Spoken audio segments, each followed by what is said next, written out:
Yes, you read it right. Do not be a one-trick pony in your career. Now, in a world where the hyper specialization is being talked about so much, and there is some amount of voice of also being a generalist, I'm very clearly saying that you should have one or two cores which you are very, very good at, but there should be a large spectrum of you which is also a generalist in the various aspects of your career. Now, for those of you who are in the early parts of your career, I am going to address this question first. Those of you who are in the mid or in the later senior parts of your career, you can skip to the middle of this video or to the end of it so that you get your relevant messages. Let me first begin by what does it mean not to be a one-trick pony in the early parts of your career. Most of us get married to a certain subject, whether it is programming or it is HR or it is some sort of finance or marketing or sales, etc. Now, in the early parts of your career, it's very important, one, to take role rotations in various frontline roles. Target at least 2 to 3 which will expand your horizon. Now, let's say, for example, if you're in sales and marketing, it really will help you if you can also understand the services side of things or the manufacturing side of things or the R&D side of things. Or let's say if you're in finance, it will definitely help you if you can also look at other sides of the story, like looking at customer service aspect of things, or for spending some time in pre-sales, etc., which can give you an idea of how business is done.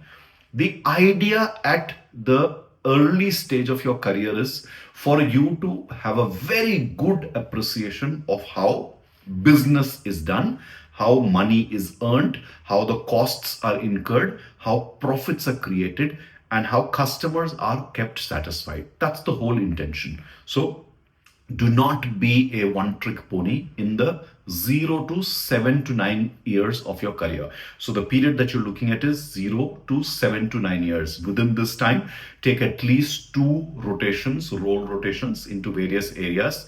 Even if it is 6 monthly or about a year where you're doing some cross-functional projects and learning the bare fundamentals. Also, very important for you to work under different kinds of functional leaders and functional leadership, because a sales and marketing leadership will be very different as compared to a finance leadership, or as compared to a IT leadership, or as compared to an HR leadership, or any other function that you go to. So that's the thing that you need to get done while you continue working on your deep expertise in 1 or 2 areas where you need to get your work done.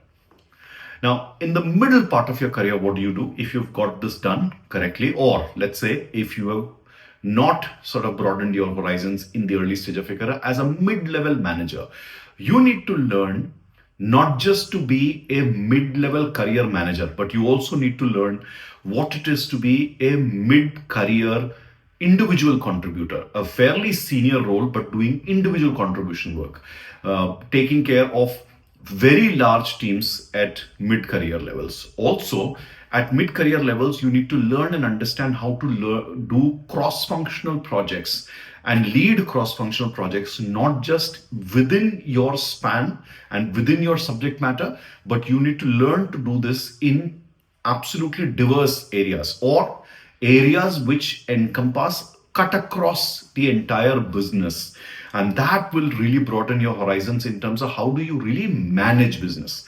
So while at the junior levels, the focus is to learn how the business is done.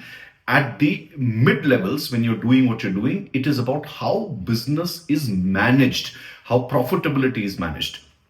So when you do a role at mid levels, which is an individual contributor role, that then means that you have significant senior SME responsibility. You should do this for a couple of years.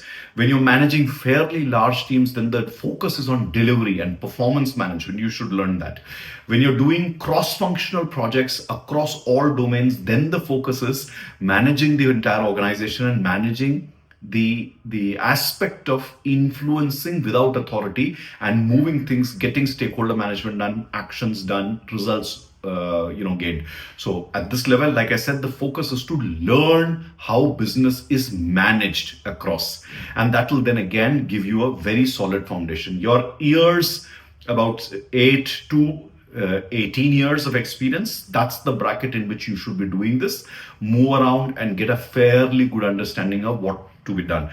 I would also encourage you to take a little bit of move between a consulting industry versus a hardcore industry. It is good for you for some period of time to move into a consulting role about 2, 3, 4 years. That gives you a very good grounding of how do you really become an advisor within an organization, and that skill is going to be very handy for you once you get to senior levels in your career. So learn how businesses run at junior levels, learn how business is managed at mid levels. And now when it comes to senior levels of the organization, it's an entirely different ballgame. Here, you should be able to wear the hat of every single CXO. So whether you are a -2 in an organization or a -3 or a -4, and typically in a bracket of anything of 18 years and above of experience, you should be able to wear the hat of any CXO. Think like a CMO does. Think like a CEO does. Think like a CFO does. Think like a CSDO, service delivery officer does, or think like a CTO does from a technical perspective, or think like a CHRO does.